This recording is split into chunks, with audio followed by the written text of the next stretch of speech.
नमस्कार, मैं प्रत्युष शर्मा और आप देख रहे हैं CTV7 न्यूज़ की खबरें। शुरू करते हैं खबरों का सिलसिला। आज भारतीय जनता पार्टी के वरिष्ठ पदाधिकारी, पूर्व मंत्री और विधायक तक सिविल लाइन थाने पहुंचे हुए थे। उन्होंने सलमान खुर्शीद के खिलाफ शिकायत दर्ज कराई है। उनका कहना है कि सलमान खुर्शीद की जो किताब है राइजिंग ऑफ अयोध्या, उसमें हिंदुओं को लेकर के बड़ी ही आपत्तिजनक टिप्पणी की गई है। उनका ये भी कहना था कि चुनाव आते ही कांग्रेस के जो लोग हैं वो हिंदुओं को राक्षस तो बताने लग जाते हैं। ऐसी परिस्थिति में मुस्लिम अपीसमेंट का सहारा लेकर के कांग्रेस चुनाव भले लड़ती है, लेकिन बहुसंख्यक समाज पर कई तरह के आरोप लगाती है। यहाँ तक कि इसके पूर्व हिंदुओं को आतंकवादी बताने का भी काम कांग्रेस की ओर से किया जा रहा था। देखिए, सलमान खुर्शीद जी नहीं, शशि थरूर जी हो, राशिद अल्वी जी तो श्री राम बोलने पर राक्षस हम लोगों की तुलना कर रहे हैं। तो ये सब इनकी पार्टी के जो शीर्ष नेता हैं राहुल गांधी जी के निर्देश से हो रहा है। चूँकि ये चुनावी हिंदू लोग हैं, इनको हिंदुत्व की परिभाषा नहीं मालूम, हिंदुत्व की व्याख्या नहीं मालूम है, इसलिए ये सब सोची समझी रणनीति के तहत में जानबूझ के हम लोगों को भड़काने का प्रयास किया जा रहा है, अपमानित करने का प्रयास किया जा रहा है। और चूँकि छत्तीसगढ़ में कांग्रेस की सरकार है, इसलिए इस प्रकार की चीज़ों को प्रश्रय ना मिले और यहाँ के आपसी भावनाओं के साथ में खिलवाड़ ना हो, सौहार्द ना बिगड़े, इस उद्देश्य से हम लोग यहाँ पर पहल कर रहे हैं। अब सरकार की जिम्मेदारी है कि सरकार किस पे यकीन करती है, क्योंकि हिंदू समाज सत्य में जयते और शस्त्र में जयते दोनों में यकीन करता है, तो सरकार को तय करना है। रायपुर से भीमराव की रिपोर्ट। कवर्धा मामले की तरफा कार्यवाही को लेकर के रमन सिंह ने मौजूदा सरकार पर फिर प्रहार किया है। उनका कहना है कि तुष्टीकरण का काम कांग्रेस कर रही है और बहुसंख्यक समाज को दबाया जा रहा है। छत्तीसगढ़ में कबीरधाम, कवर्धा जो शांति का टापू कहलाता है, आज ये स्थिति हो गई कि 3 साल में सरकार धीरे धीरे किस दिशा में जा रही है। तुष्टीकरण की राजनीति किस हद तक नीचे स्तर तक जा सकती है और कैसे बहुसंख्यक को दबाने का षड्यंत्र विस्फोटक रूप ले सकता है, उसका उदाहरण कवर्धा में, कबीरधाम में लोगों ने देखा। और उसके बाद और आश्चर्यजनक कि बदले की कार्रवाई 70-75 लोगों को जेल में डाल देना वहां तक ठीक है, दीपावली के समय भी लोगों को जेल के अंदर रखने का षड्यंत्र रखा गया और एट्रोसिटी लगाया गया। प्रदेश के मंत्री के ऊपर, विजय शर्मा के ऊपर और हमारे चंद्राकर के ऊपर 3 लोग एट्रोसिटी लगाया गया। ये अजीब मामला है कि जिन लोगों ने चाकू मारा उनके खिलाफ 307 की कार्रवाई नहीं होती, मगर जो लोग भगवा ध्वज को कुचले जाने का विरोध कर रहे थे, और विरोध ये है कि उनके सामने पैरों तले भगवा ध्वज कुचला जा रहा था, उस परिस्थिति में उनके विरोध में जो खड़ा हुआ उनके खिलाफ ये मामले दर्ज हुए, उनको जेल में डाल दिया गया। और जिन लोगों ने चाकू चलाया उनके खिलाफ 307 नहीं लगा, उनकी जमानत और उनको गिरफ्तार नहीं किया गया। झीरम घाटी हत्याकांड की रिपोर्ट अब सामने आ गई है, जिसको लेकर के कहा जा रहा था कि कांग्रेस बहुत कुछ छुपाना चाहती है। ये आरोप लगाए जा रहे थे भारतीय जनता पार्टी की ओर से। वहीं आज पत्रकार वार्ता लेकर के रविंद्र चौबे ने कहा है कि हमने अपने 32 नेताओं को खोया है और अब हमारे पास छुपाने के लिए कुछ नहीं है। हाँ, भारतीय जनता पार्टी जरूर इस मसले से लोगों का ध्यान भटकाना चाहती है और इसलिए इस तरह के बयान दे रही है। झीरम घाटी न्यायिक जांच आयोग की रिपोर्ट सबमिट होने के बाद, सबमिट का आशय तथाकथित रूप से सबमिट होने के बाद भारतीय जनता पार्टी ये सोचने लगी कि उनके हाथ में एक बड़ा मुद्दा लग गया है।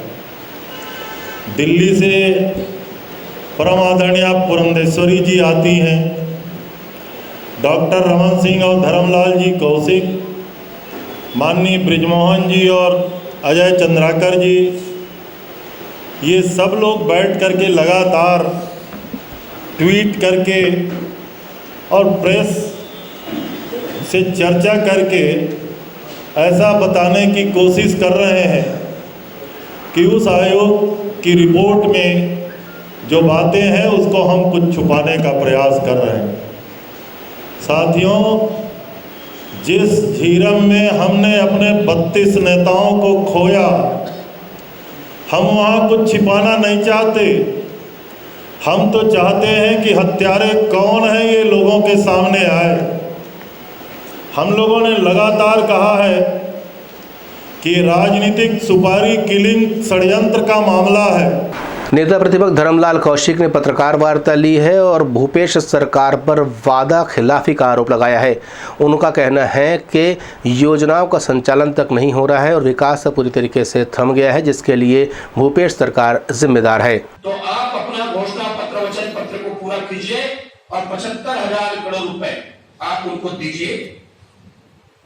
हम देख रहे हैं प्रधानमंत्री आवास के आने के बाद में बंद हो गया। जो कार्य योजना बनी थी डॉक्टर रमन सिंह के समय में प्रधानमंत्री जो आवास योजना जो नरेंद्र मोदी जी पैसा भेजे वो काम प्रारंभ हुआ, उनके किस्तें मिली।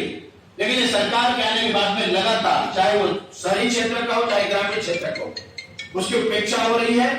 लगभग 11 लाख लोगों को जो मकान मिलने चाहिए केवल सरकार के नीति के सरकार के कारण में वो बंद हो गए हैं और यदि 11 लाख गरीबों को मकान नहीं मिल रहा है उसके लिए कोई दोषी है तो भूपेश बघेल की सरकार दोषी है। केंद्र सरकार को पैसा आ गया है, अशासकीय संकल्प विधानसभा में स्वीकार किए, लेकिन इनके पास में राशि नहीं है। तो आखिर गरीब इसका भुगतान क्यों भोगे? गरीब को उनका हक है, मिलनी चाहिए। जब केंद्र सरकार दे रही है तो ये पैसे के हकदार हैं। CTV7 न्यूज़ में आपने देखा था कि आरंग के जनपद सदस्य के द्वारा कांग्रेस में प्रवेश किया गया है। वहीं हम आपको बता दें कि कुछ समय पूर्व इन्होंने भारतीय जनता पार्टी में प्रवेश किया था और जब आरंग में कल एक भव्य आयोजन के दौरान 5,000 से ज़्यादा लोग भारतीय जनता पार्टी में शामिल हुए हैं, इस पर वहां के विधायक और मौजूदा मंत्री जो हैं उन्होंने सवाल खड़ा किया है।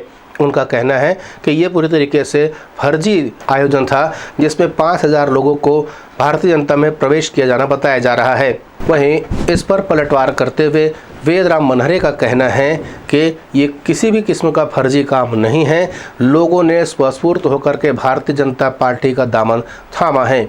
उन्होंने CTV7 से चर्चा करते हुए कहा कि लोग जिनके वीडियो जारी कराए जा रहे हैं अगर उनके वीडियो को ही देखा जाए तो वो उसमें साफ तौर पे कह रहे हैं कि अगर उनके क्षेत्र में काम कराना है तो उन्हें कांग्रेस पार्टी में रहना होगा।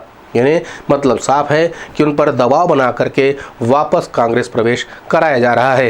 इसका हमारे पास पूरा सबूत है।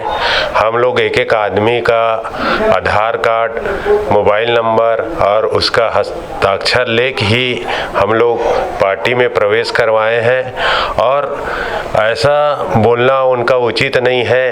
अगर इतना बड़ा कार्यक्रम है और कार्यक्रम हुआ उसमें शिव डहरिया देखे होंगे कि कितने लोग थे, वहाँ 6,000 तो कम जो प्रवेश करने वाले थे और 6-7 हज़ार तो ऐसे एक पार्टी के कार्यकर्ता थे। लेकिन वो जो बोल रहा है कि फर्जीवाड़ा, तो फर्जीवाड़ा रहता तो इतना भीड़ नहीं रहता। और मैं ये भी बोलना चाहूँगा कि जो व्यक्ति 1 महीना पहले 2 महीना पहले कांग्रेस छोड़ के बीजेपी में प्रवेश किया था उसको आज वो वापस दबावपूर्ण ढंग से, चाहे हमारे जनपद सदस्य हो उनको दबावपूर्ण ढंग से वापस पार्टी में ले गया है। उसका आप जो बयान दिया है, जैसे विकास गायकवाड़ जी है, दीपेन जी है, इन लोग जो बयान दिया है उस वीडियो को अगर देखा जाए तो स्पष्ट आपको समझ में आ जाएगा कि उन लोग दबावपूर्वक गए हैं कि अपने स्वच्छ विचार से गए हैं। और वो जनपद सदस्य को होने के नाते क्षेत्र में मोला बोला की विकास करना है तो विकास करना है तो पार्टी में रह लगी। अभी हमारी सरकार है, हर चीज़ है, 15 साल बाद हमारी सरकार है, इसे तो हमला कांग्रेस पार्टी में रहना है। डॉक्टर शिव कुमार डहरिया के नेतृत्व में काम करना है और पूरा डॉक्टर शिव कुमार डहरिया पूरा छत्तीसगढ़ में आरंग में विकास के गंगा बहावत है तो ओकर साथ में रह के हमला ओकर साथ चलना है। डॉक्टर शिव कुमार डहरिया जी जिंदाबाद। Bureau report, Arang, CTV7 news. Bus stand व्यापारी एवं यात्री कल्याण संघ की ओर से आज एक पत्रकार वार्ता लेकर के राज्य सरकार से अपील की गई है कि जो बस स्टैंड की शिफ्टिंग का काम है उसे 2 तरह से किया जाए। यानी इंटर स्टेट चलने वाली जो बसें हैं, जो लंबी दूरी की बसें हैं, उन्हें शिफ्ट किया जाए, जबकि स्थानीय स्तर पर चलने वाली जो बसें हैं उनका संचालन नए बस स्टैंड से यानी पंडरी से ही किया जाए। क्योंकि उनके सामने रोजी रोटी की समस्या हो गई है। उनका कहना है कि जो नया बस स्टैंड बनाया जा रहा है वहाँ का इंफ्रास्ट्रक्चर अभी पूरा नहीं हुआ है, जिसकी वजह से इन छोटे दुकानदारों को काफ़ी नुकसान होगा। वहाँ निर्माण में लगभग 3 से 4 महीना लग सकता है और तब तक इनके सामने रोजी रोटी की समस्या खड़ी हो जाएगी।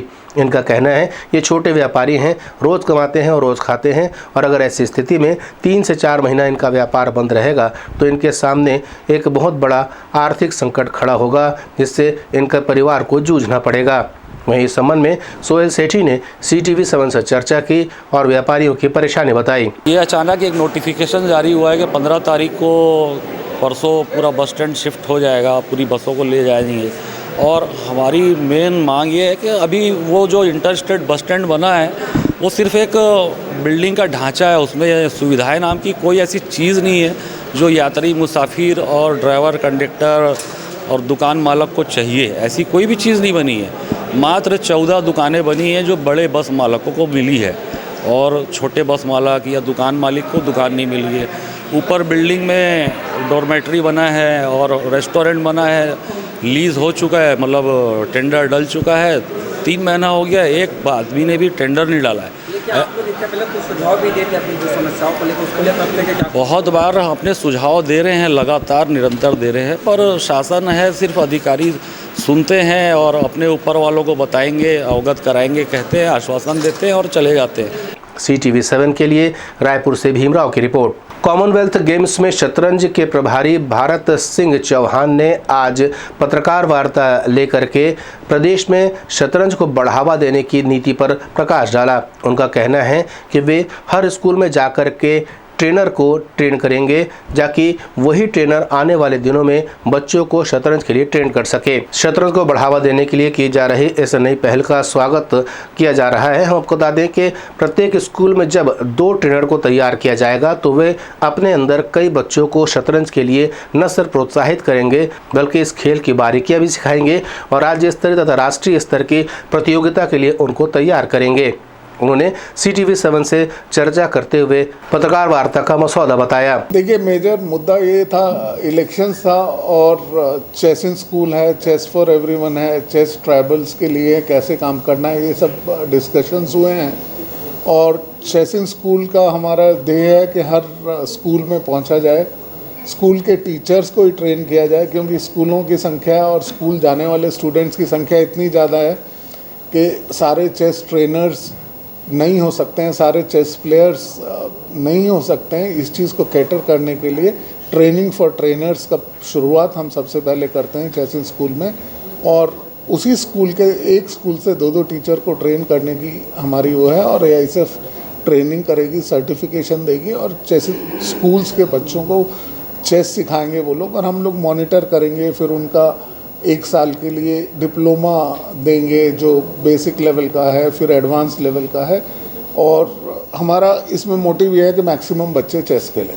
CTV7 bureau Raipur. स्वतंत्रता की 75वीं वर्षगांठ के मौके पर साहित्य पर्व का आयोजन राजधानी के एक निजी होटल में किया गया, जिसमें वरिष्ठ साहित्यकारों को आमंत्रित किया गया था। यहाँ पर पिछले इतिहास और साहित्य के इतिहास पर विचार विमर्श किया गया। साहित्यकारों ने अपने विचार रखते हुए कहे कि भारत की जो शिक्षा व्यवस्था है उसमें यहाँ के साहित्यकारों को उतना महत्व नहीं दिया गया है जितना कि बाहर के लेखकों और साहित्यकारों को दिया जा रहा है, जिसका असर ये हो रहा है कि हमारी सांस्कृतिक धरोहर नष्ट होते जा रही है।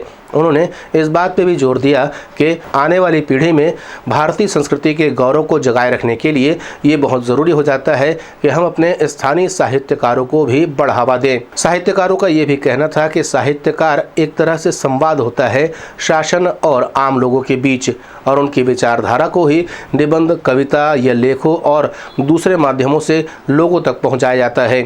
स्वतंत्रता संग्राम में भी साहित्यकारों ने अपनी महत्वपूर्ण भूमिका निभाई थी, लेकिन अभी जिस तरीके से साहित्य परोसा जा रहा है उस पर भी सवाल उठना चाहिए। साहित्यकारों ने भी कहा कि अब आने वाले दिनों में जब भी साहित्य का लेखन किया जाए तो भारतीय संस्कृति की गौरवपूर्ण छवि को प्रस्तुत किया जाना उनके लिए प्रमुख कार्य रहेगा। CTV7 की खबरों में फिलहाल इतना ही। नए नए समाचारों के साथ आपसे फिर होगी मुलाकात, तब तक मुझे दे अनुमति। नमस्कार।